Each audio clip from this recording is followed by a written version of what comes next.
Vamos a empezar con la unidad número 2,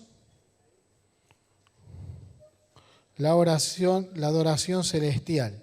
Vamos a pasar bien rapidito a esto.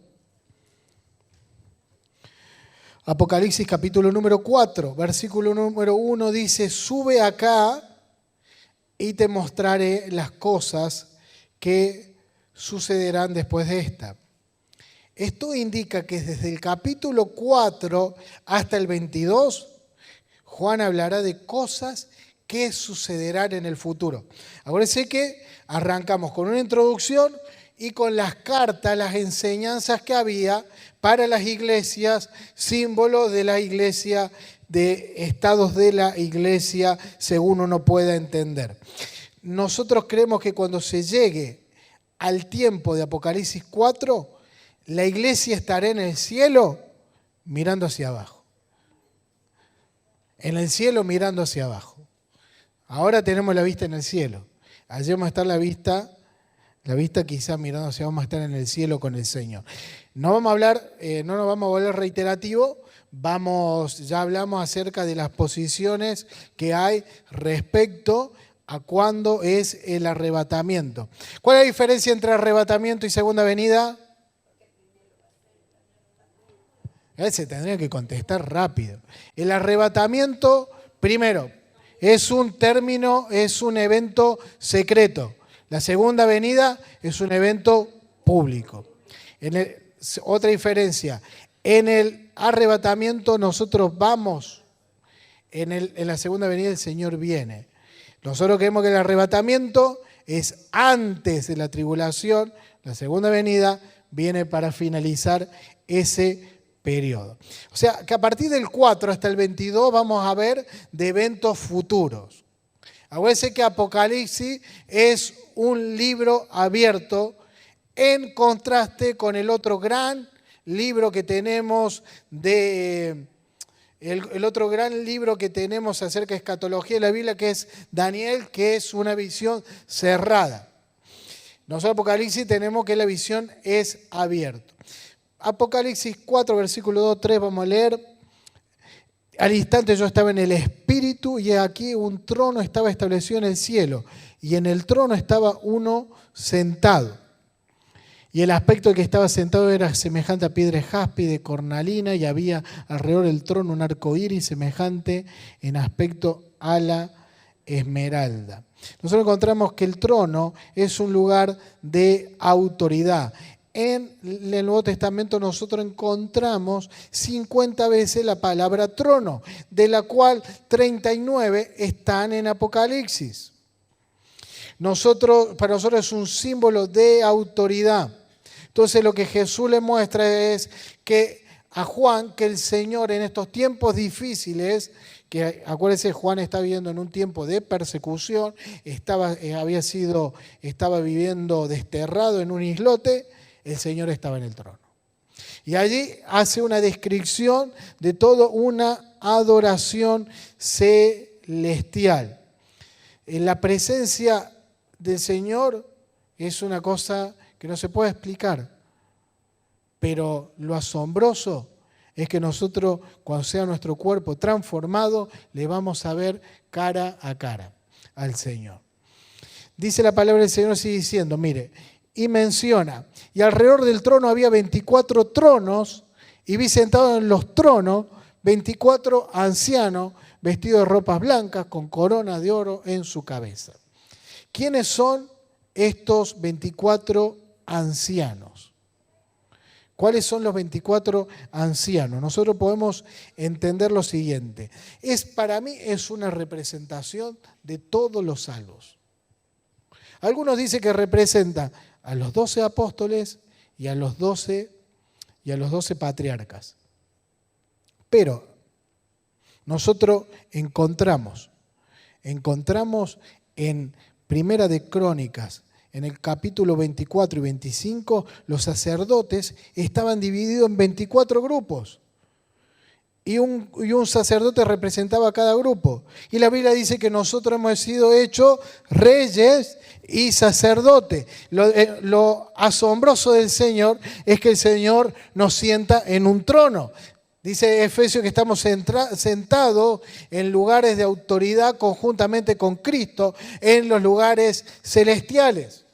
Entonces, en el medio de la adoración celestial tienen un lugar los hijos del Señor. Esos son los 24 ancianos. Después hay 4 seres vivientes. Perdón que vaya rápido, pero quiero lograr cumplir con lo que me propuse de enseñar en esta hora. Apocalipsis 4, versículos 6 al 8. Y delante del trono había como un mar de vidrio semejante al cristal y junto al trono. Y alrededor del trono 4 seres vivientes llenos de ojos delante y detrás. El primer ser viviente era semejante a un león. El segundo era semejante a un becerro. El tercero tenía el rostro como de hombre. Y el cuarto era semejante a un águila volando. Ahí en la hoja número 38 usted tiene un cuadrito para que vea. Podemos ver que se relaciona con 4 tipos de seres vivientes. Representan a los seres vivientes. Ezequiel capítulo 1, versículo número 6. Poneme y después el 10. Ezequiel, cada uno tenía 4 caras y 4 alas. El 10, y el aspecto de sus caras era cara de hombre, cara de león al lado derecho de los 4 y cara de buey a la izquierda de los 4. Asimismo había en los 4 cara de águila. Ezequiel también está teniendo una epifanía, una revelación de las cuestiones que tienen que ver con la corte celestial. Como león podemos entender que es el rey de los animales salvajes, el becerro el rey de los animales domésticos, el hombre el rey de la creación de Dios y el águila el rey de todas las aves. Lo que está enseñando aquí es que los reyes, los sacerdotes y toda la creación va a adorar al Señor. La oración que dicen es la siguiente. Lo primero, dice que el Señor es santo. Lo vamos a leer por favor, del 8 al 11. ¿Qué decía? Y los 4 seres vivientes tenían cada uno 6 alas, y alrededor por dentro estaban llenos de ojos, y no cesaban día y noche de decir, santo, santo, santo. Revelación de la Trinidad en la Biblia. Cuando le pedían, ¿dónde está la Trinidad? O este es uno de los versículos. Santo, santo, santo es el Señor, Dios Todopoderoso, el que era, el que es y el que ha de venir. Y siempre que aquellos seres vivientes dan gloria y honra y acción de gracia al que está sentado en el trono, al que vive por los siglos de los siglos. Y los 24 ancianos se postran delante del que está sentado en el trono y adoran al que vive por los siglos de los siglos y echan sus coronas delante del trono diciendo, Señor, digno eres recibir la gloria, la honra y el poder, porque tú creaste las cosas y por tu voluntad existen y fueran creadas. Lo que usted va a ver acá lo vio en teología bíblica y sistemática. El Señor es santo. El Señor es santo. Ese es el Señor, puede ser uno, pero vamos por el santo. El santo significa separación. Señor no puede pecar, no hay en él pecado, no hay en él defecto, es perfecto, es puro. El Señor es todopoderoso. Santo, santo, el Señor todopoderoso. En Apocalipsis encontramos 9 veces esta referencia a Dios todopoderoso. Porque él habla que Él está arriba de todo. Porque sus coronas que tiran al último, los ancianos, delante de Él le dice, el Señor nos ha sentado en lugares de autoridad y ha compartido su gloria con nosotros. Pero nosotros la gloria es para Él y tiran sus coronas. Es eterno el Señor, no tiene principio ni fin. Al contrario de los seres creados que tienen un principio, Dios fue, es y será. Es algo que nosotros en nuestra mente no podemos entender. Dios es el creador. Por eso yo le decía, Satanás no es equivalente y no es el némesis de Dios. Némesis, entiéndase, el contrario. Si hablamos de, voy a poner un ejemplo medio tonto, pero vemos nosotros, si el que le gusta a los superhéroes tiene Batman y el Guasón, Boca, River. Satanás nunca es el equivalente a Dios. Dios está por arriba. De tal manera va a ver que cuando Satanás es arrojado, va un ángel y lo agarra. No es Dios el que lo agarra, un ángel. ¿Sabe quién? A ver si alguien se anima. ¿Sabe quién podemos encontrar como un equivalente a Satanás? ¿Alguien, a ver si alguien se anima a arriesgar algo? No digan la suegra porque no es la suegra. Ah, vamos, muy bien, el ángel Miguel. Porque se cree que era un arcángel también Satanás. Así que esa es la diferencia, porque él es el creador. Capítulo número 5. Y este capítulo para mí tiene una belleza que vamos a leer un poquito algo de Jeremías.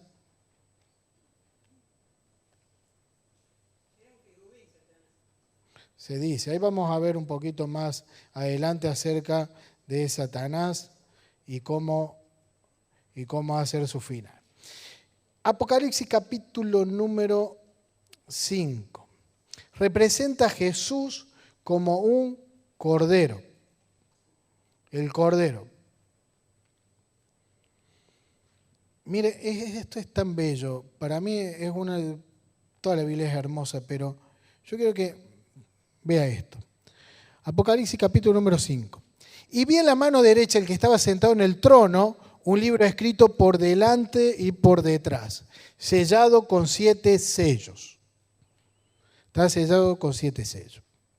Cuando en la antigüedad uno recuerde que las parcelas familiares que se habían sido dadas tienen que permanecer en el clan familiar. Va a encontrar usted una historia así con Acab, que quiso comprar una viña, a uno que se llamó Nabot, y Nabot no se la quiso vender porque no se la podía vender. Y el rey la tomó lo mismo. Cuando alguien ponía, vamos a ponerlo como si fuera ahora, una hipoteca, una propiedad, dice que se hacían 2 copias. Una copia quedaba una copia abierta y otra copia se lacraba y se guardaba en el templo, se ponía en una vasija y quedaba la escritura, esa hipoteca quedaba ahí. Mire, libro de Jeremías, libro de Jeremías capítulo 32. Jeremías está preso. Jeremías está preso, él por anunciar el juicio del Señor que viene, él está preso, que la ciudad iba a caer. Él está en una prisión, en ese momento una prisión un poquito más cómoda que en otros momentos de su cautiverio que iba a tener por causa de la palabra. Y él está ahí y viene una palabra de parte del Señor que dice en el versículo número 6 de Jeremías 32. Y vino palabra del Señor diciendo, he aquí que viene tu primo, diciendo, cómprame mi heredad que está en Anatot, porque tú tienes el derecho de comprarla. Y así vino Anael, hijo de mi tío, conforme a la palabra de Jehová, al patio de la cárcel, y me dijo, compra ahora mi heredad que está en Anatot, en tierra de Benjamín, porque tuyo es el derecho de la herencia, y a ti corresponde el rescate, cómpralo para ti. Entonces conocí que era palabra de Dios. En una palabra, Jeremías era digno de comprar. ¿Por qué? Porque era un pariente, y eso es decir, tenía la plata, y la otra condición era querer hacerlo. Entonces usted va a ver, en el capítulo 32, cuando entramos, dice que Jeremías compra, que es una enseñanza de fe tremenda, porque él está enseñando que la ciudad va a caer al reino. Y él va a comprar algo en algo que parece que se va a perder. Y termina Jeremías reclamándole al Señor y ese versículo fantástico que el Señor le dice, yo soy el Dios de toda carne, habrá algo imposible para mí.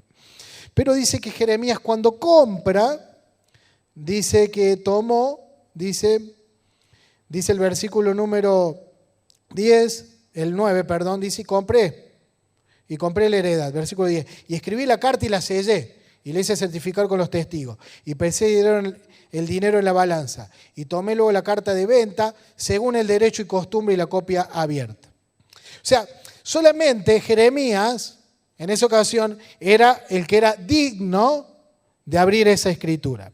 Volvemos a Apocalipsis capítulo número 5. Apocalipsis capítulo número 5. 5, versículo número 3. Bueno, y ninguno, el 2, por favor. Vamos al 2, ahí está. Y vi un ángel fuerte que pregonaba a gran voz: ¿quién es digno de abrir el libro y desatar sus sellos? Es el destino de la humanidad. ¿A quién es digno? Tenía que ser un familiar, tenía que ser alguien que tuviera la plata y que quisiera hacerlo. Entonces, ¿quién es digno? Pregunta el ángel. Y dice lo siguiente: y ninguno, ni en el cielo, ni en la tierra, ni debajo de la tierra, podía abrir el libro, ni siquiera aún mirarlo, nadie calificaba. No había pastor, no había poder político, no había líder militar, no había nadie en la historia de la humanidad. Nadie que tuviera la dignidad. Así como Jeremías era digno para comprar a su primo porque era el derecho, acá no había nadie. ¿Sabe qué dice Juan? Dice que Juan llora. 4. Y yo lloraba mucho porque no se había hallado ninguno digno de abrir el libro, ni de leerlo, ni siquiera de mirarlo. Versículo número 5. Y uno de los ancianos me dijo: no llores, he aquí el león de la tribu de Judá, la raíz de David, que ha vencido para abrir el libro y desatar los sellos. El Señor Jesús se hizo pariente, de ser unigénito se hizo primogénito. Pagó el precio en la cruz del Calvario y lo quiso hacer y se hizo, es el digno, es el Señor. Entonces Él va a desatar. Y vamos a ver qué es lo que desata cuando se abre ese libro. Pero acá nos enseña algo. Dice que era el león y se va a dar esta dualidad de cordero y león. Y vi en el medio del trono de los 4 seres vivientes, en medio de los ancianos, estaba en pie un cordero como inmolado. El cordero pascual. El cordero que tenía 7 cuernos y 7 ojos, los cuales son los 7 espíritus de Dios enviados por la tierra. Esto, si uno no lo va leyendo y no se para, no, medio que no entiende nada. ¿Qué son estos? Está hablando que es el Cordero del Señor y los 7 ojos, los 7 cuernos, son 7 espíritus. Está hablando del Espíritu Santo. El Cordero que fue inmolado, pero en esa inmolación en la cruz del Calvario venció y se hizo digno. ¿Me entienden? ¿Me estoy siendo claro? ¿No? El Señor Jesús murió en la cruz, pagó el precio, tomando forma de cordero en la cruz del Calvario, pagó el precio. Entonces Él es digno de desatar ese libro que está en el trono. Y eso va a abrir algo, pero nos enseña algo acerca del trono. El Cordero fue inmolado. ¿Por qué describe al Espíritu Santo como 7 espíritus? El número 7 aparece muchas veces en Apocalipsis para demostrar plenitud y totalidad. Jesús es descrito como un cordero con 7 cuernos. Los cuernos son símbolos de poder y autoridad y demuestran que su poder es completo. Igualmente, la sextuple descripción del Espíritu Santo demuestra su plenitud.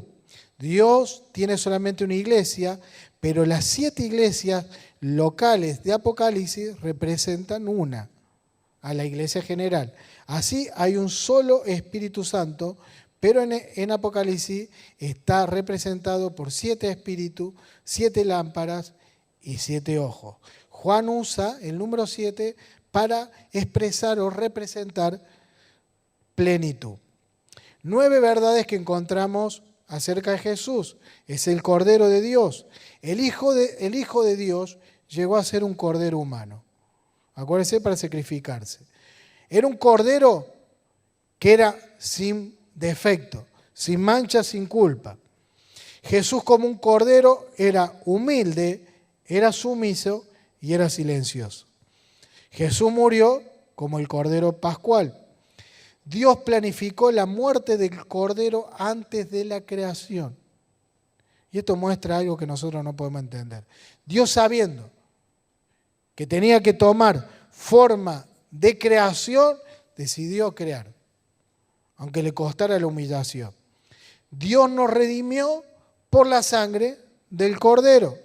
Jesús murió para redimirnos, para comprarnos. Nos pagó con precio de sangre. Fue pagada para sangre para satisfacer la demanda de justicia. Otra cuestión, la sangre del Cordero lava nuestros pecados. Otra enseñanza, vencemos a Satanás por la sangre del Cordero. El libro de la vida le pertenece al Cordero. Es el único que lo encontró. Entonces, nosotros tenemos que el Señor, en este capítulo hemos visto un pantallazo de cómo es la adoración celestial. Dios está en el trono, representado sus santos, representado la creación. Adoran al Señor y dice que Él es santo, Él es todopoderoso.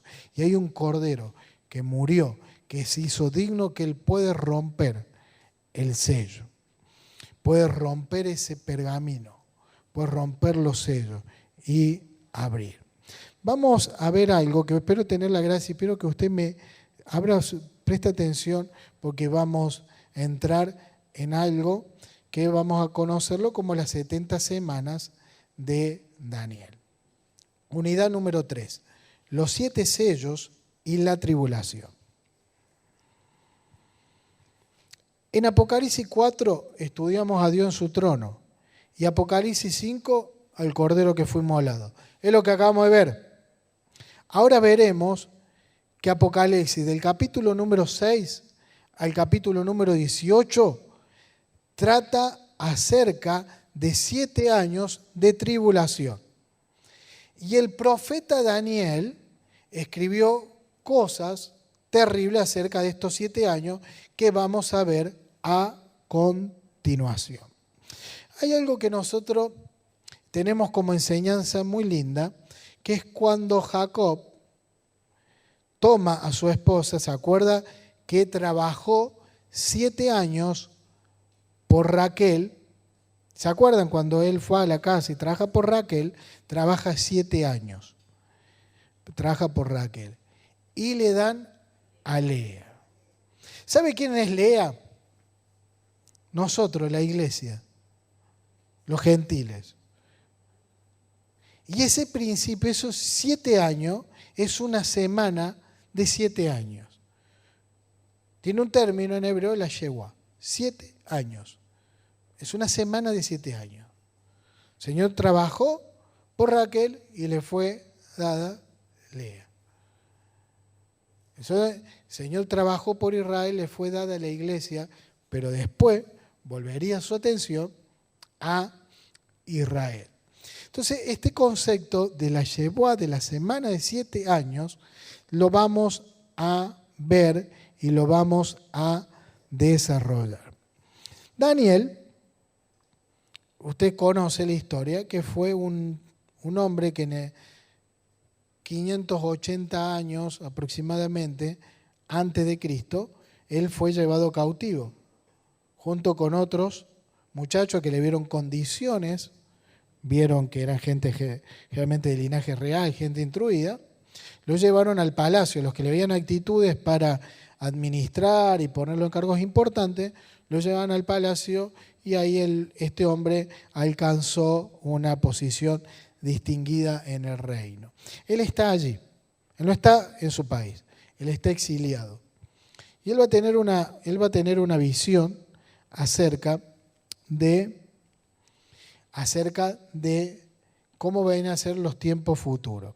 Jeremías ya había profetizado que la cautividad iba a durar 70 años. 70 años iba a durar la cautividad. El ángel Gabriel se le aparece a Daniel y le explicó varias cosas acerca del futuro de su pueblo, cómo que Jerusalén sería reconstruida. Dios liberó a los judíos después de 70 años, pero Gabriel dijo que un periodo de 70 veces 7 quedaban para los judíos. Estudiaremos esto que he conocido como las 70 semanas. Semanas de años. 70 llevó. Vamos a leerlo. Daniel 9, versículo 20 y 27. Vamos a leerlo juntos. En el año primero de su reinado, yo, Daniel, miré atentamente en los libros el número de los años de que habló Jehová al profeta Jeremías, que habían de cumplirse las desolaciones de Jerusalén en 70 años. En 70 años. Esto es una enseñanza muy linda. Después la busca en Jeremías, porque había gente que profetizaba cuando ellos estaban desterrados: este año volvemos, este es el año que viene, supuesto profeta, y el Señor habla y manda una carta a través de Jeremías. Jeremías le dice: prosperen acá, porque van a quedar 70 años, van a prosperar. Y termina diciendo: porque yo sé los planes que tengo acerca de ustedes, pensamientos de bien y no de mal. Entonces dice: se va a cumplir. Y volví mi rostro a Dios, el Señor, buscándole en oración y ruego, en ayuno, en celicio y en ceniza. Una actitud de oración.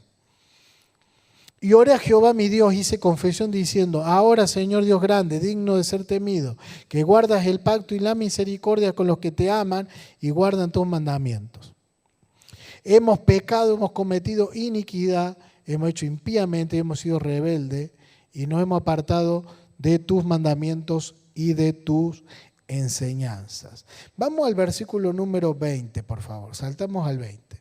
Eso es para que usted tenga una introducción. Aún estaba hablando y orando y confesando mi pecado y el pecado de Israel, y derramaba mi ruego delante de Jehová mi Dios por el monte santo de mi Dios. Aún estaba hablando en oración cuando el varón Gabriel, a quien había visto en la visión al principio, volando con presteza, vino a mí como a la hora del sacrificio de la tarde. Y me hizo entender y habló conmigo diciendo: Daniel, ahora he salido para darte sabiduría y entendimiento. Al principio de tu ruego fue dada la orden y yo he venido para enseñártela, porque tú eres muy amado. Entiende pues la orden y entiende la visión. 70 semanas están determinadas sobre tu pueblo y sobre tu santa ciudad.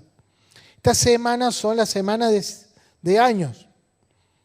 70 semanas están determinadas sobre tu pueblo y sobre tu santa ciudad para terminar la prevaricación y poner fin al pecado y expiar la iniquidad, para traer la justicia perdurable y sellar la visión y la profecía y ungir al santo de los santos. Sabe pues y entiende que desde la salida de la orden para restaurar y edificar a Jerusalén hasta el Mesías príncipe habrá 7 semanas, y en 72 semanas se volverá a edificar la plaza y el muro en tiempos angustiosos. Lo que acá nosotros vamos a tratar de entender es que el Señor le está mostrando qué va a pasar con su pueblo. Su pueblo, luego de 70 semanas,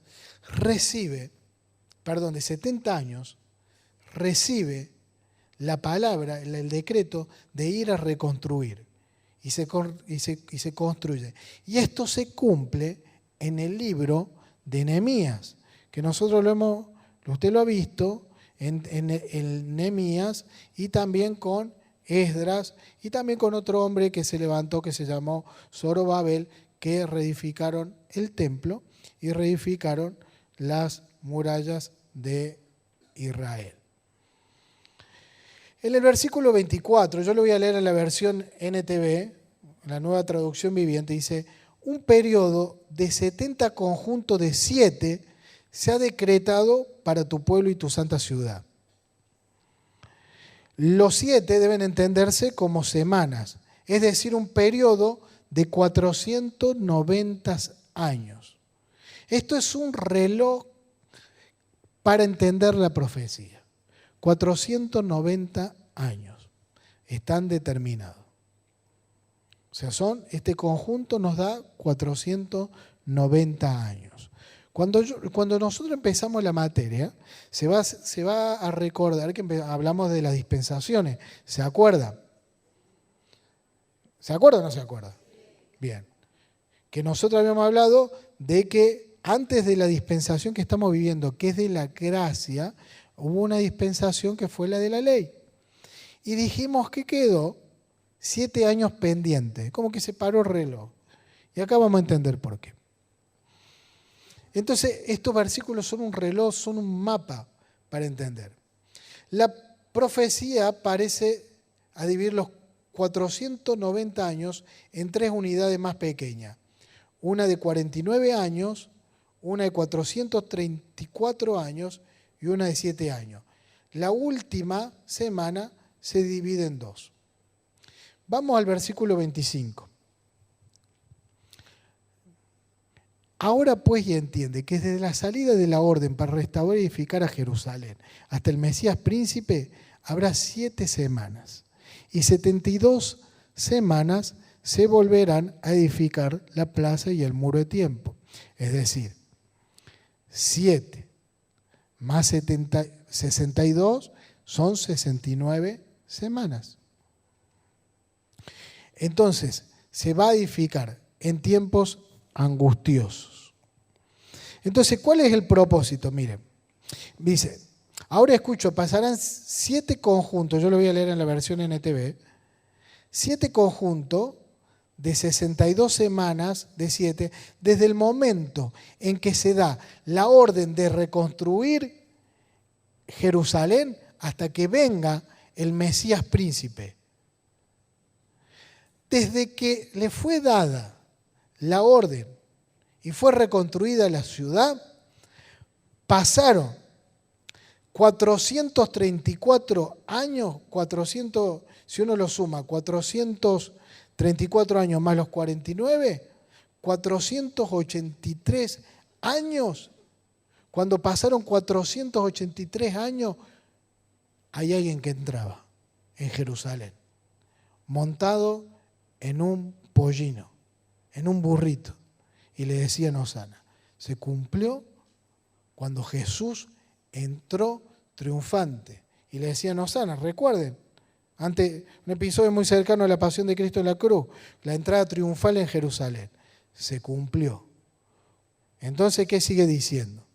Miren, tiene que ver, dice el versículo 4 que dice, para terminar con la prevaricación, poner fin al pecado, expiar la iniquidad, para traer la justicia que va a ser perdurable, para sellar la visión y la profecía y para ungir al santo de los santos. Entonces vemos que esto fue el ministerio de Jesús. Pone fin al pecado, establece la expiación en su muerte en la cruz, lo que vimos del Cordero que se hizo digno con su sangre preciosa y trae la justicia perdurable y es ungido como el santo de los santos. Romanos capítulo 3, versículo 25, si lo ponemos en pantalla, dice lo siguiente.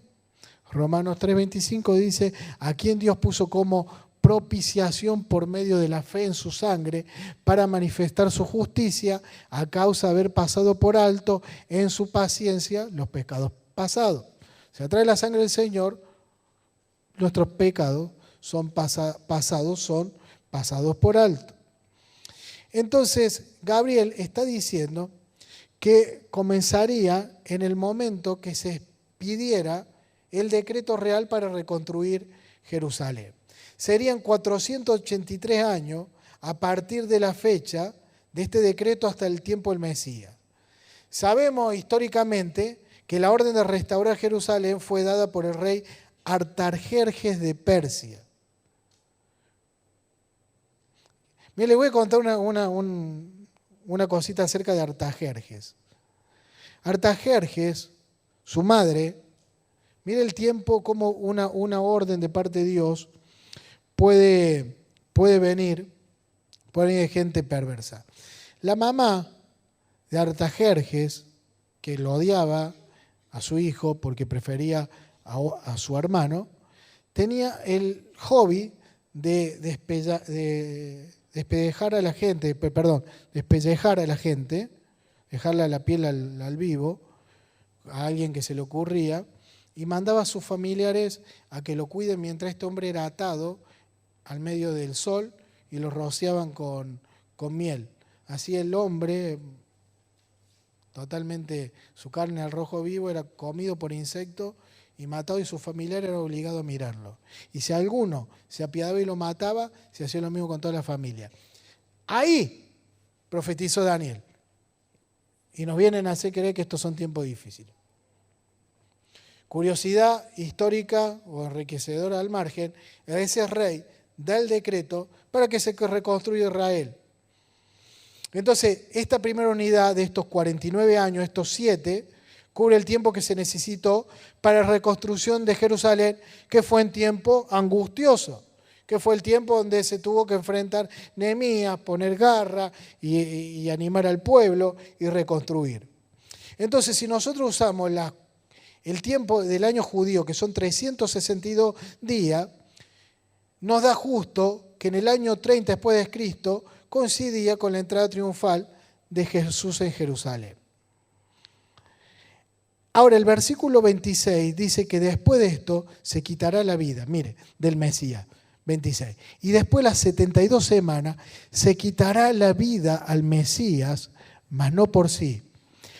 Y el pueblo de un príncipe que ha de venir destruirá la ciudad y el santuario, y su fin será con inundación, y hasta el fin de la guerra durarán las devastaciones.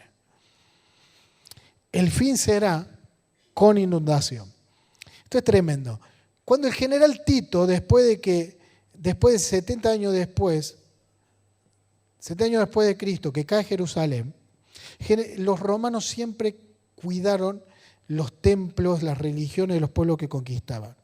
El general Tito dice que incluso se trató de defender el templo, pero sus soldados querían el botín. Al entrar y ver que el templo era todo recubierto de oro, lo prendieron fuego. Y cuando con el agua se desprendía el oro, y así se lo llevaron. Y se llevaron las piedras con el oro, y se cumplió la profecía de Jesús de que en el templo no iba a quedar piedra sobre piedra, literalmente toda piedra estaba bañada de oro, y se les llevaron a todas. Entonces, ¿cómo se cumple la profecía? Entonces dice que se quitará la vida. Y un príncipe que ha de venir destruirá la ciudad y el santuario, y su fin será con inundación, y hasta el fin de la guerra durarán las devastaciones. Algo que nosotros siempre en la Biblia entendemos que muchas veces personajes cumplen, un personaje es cumplido, proféticamente un personaje establecido es cumplido por dos personas. Por ejemplo, nosotros tenemos, cuando habla de Elías que vendrá, entendemos que Juan el Bautista cumplió. El general Tito, pero también se emparenta con el anticristo. ¿Por qué? Versículo número 27.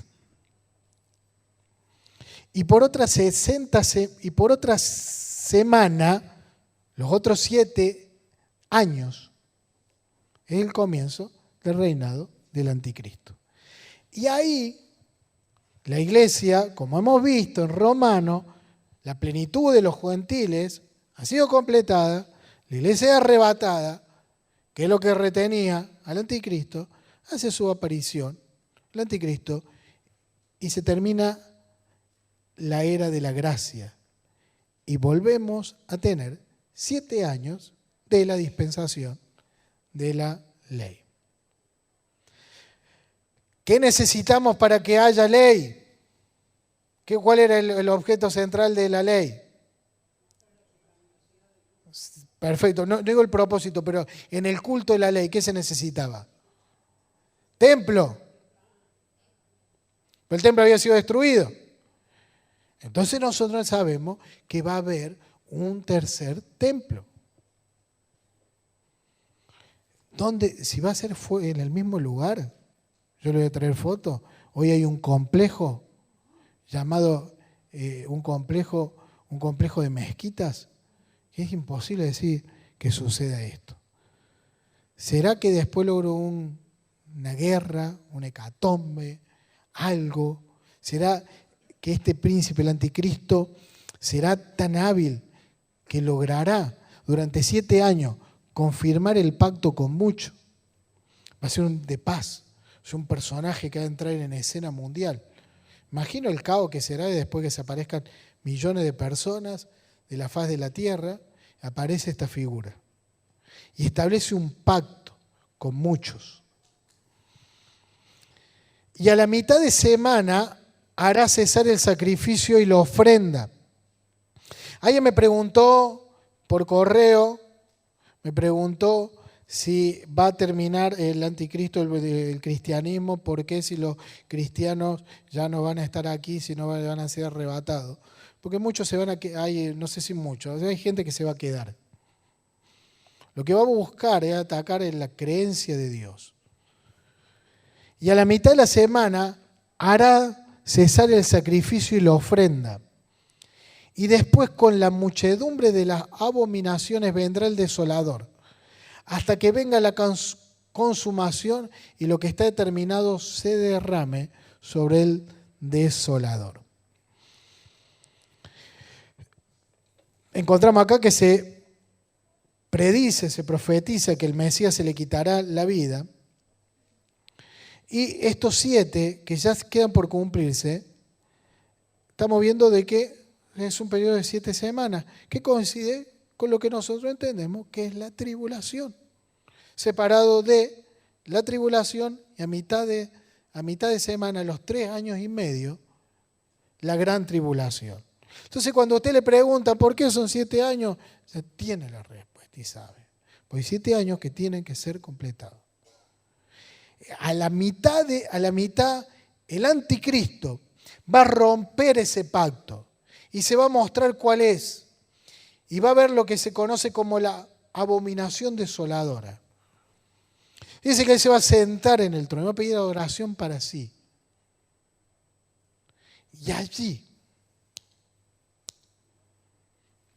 se van a dar cuenta. El pueblo del Señor se va a dar cuenta. El gobernante, dice la versión NTV, firmará un tratado con el pueblo por un periodo de conjunto de 7. Sin embargo, a la mitad de ese tiempo, él establecerá una abominación que causa desolación. Jesús, si nosotros vamos a Mateo capítulo 24, versículo número 15, cuando Jesús habla acerca de los eventos futuros, Mateo 24, 15, dice, por lo tanto, cuando veáis en el lugar santo la abominación desoladora de la que habló el profeta Daniel, versículo 16, dice que tenemos que, entonces los que estén en Judea, que huyan a los montes. El versículo 21 dice así,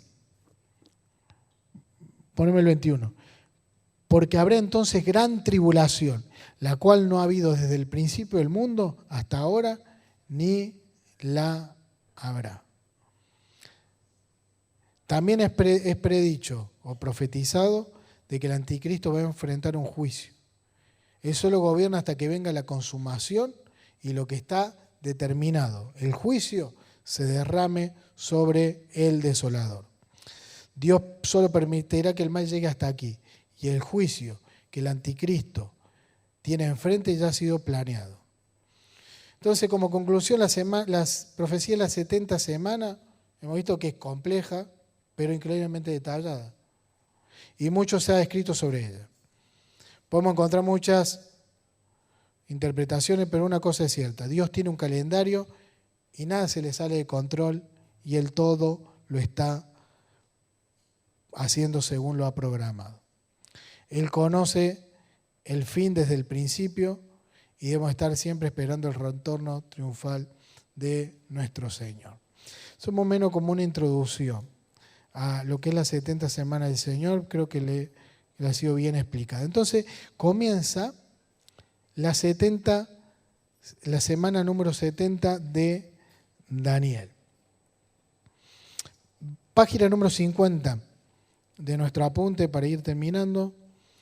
Un líder pronto va a subir a escena, un hombre con gran carisma personal.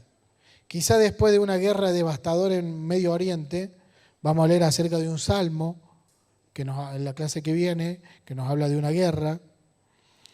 Este líder presentará un plan para establecer la paz, por medio de la cual cautivará y controlará al mundo. Y este hombre va a surgir, la clase que viene vamos a ver también quiénes puede ser, cuáles teorías hay, quiénes dicen que sea. Y hacemos una introducción, repita los sellos. Acuérdense, no se encontró nadie que era digno, solamente el Señor.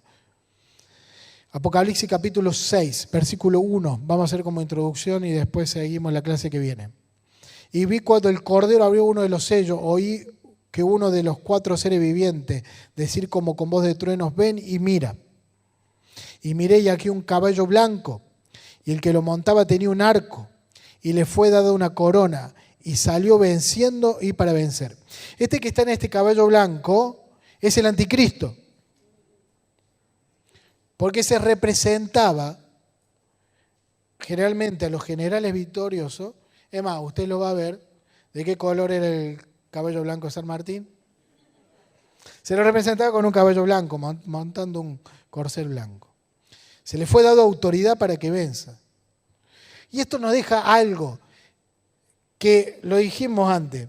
Satanás no es equivalente a Dios. Satanás termina siendo un cadete del Señor. Pues le fue dada una misión. Se le fue dada una autoridad. Y él saliendo para vencer.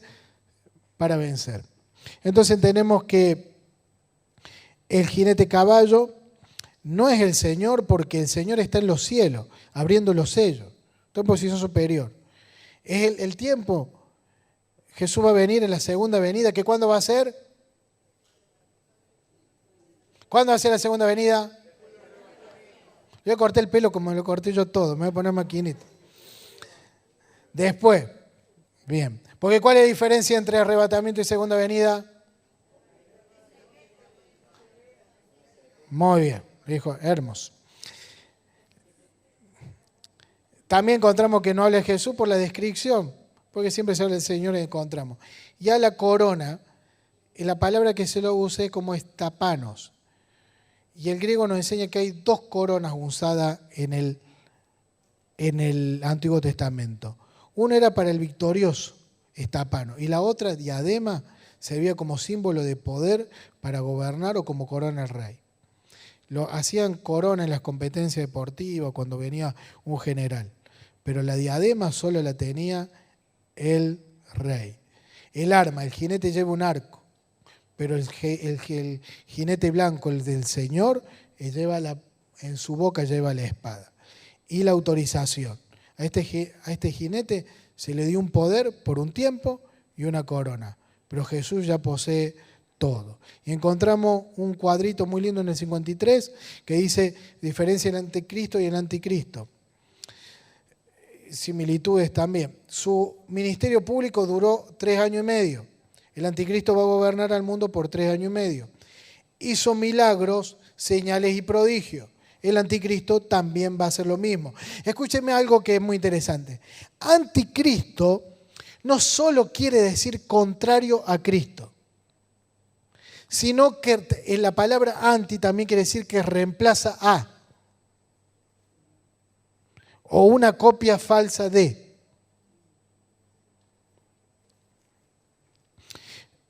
El Señor hizo milagro. Según de Tesalonicenses capítulo 2, versículo número 9, si lo podemos poner en pantalla. Dice que con prodigios, con milagros. Y si con respecto a la segunda venida, el 9, que lo hemos leído. Inico, cuyo avivamiento, porque es por obra de Satanás, con gran poder, señales, prodigios, mentirosos. Él fue herido por nuestro pecado. El anticristo va a ser sanado de una herida mortal. Y una de las interpretaciones es que el ser humano, ese ser humano, va a morir y cuando sea sanado va a ser la personificación de Satanás. Y vamos a ver que también hay una antitrinidad.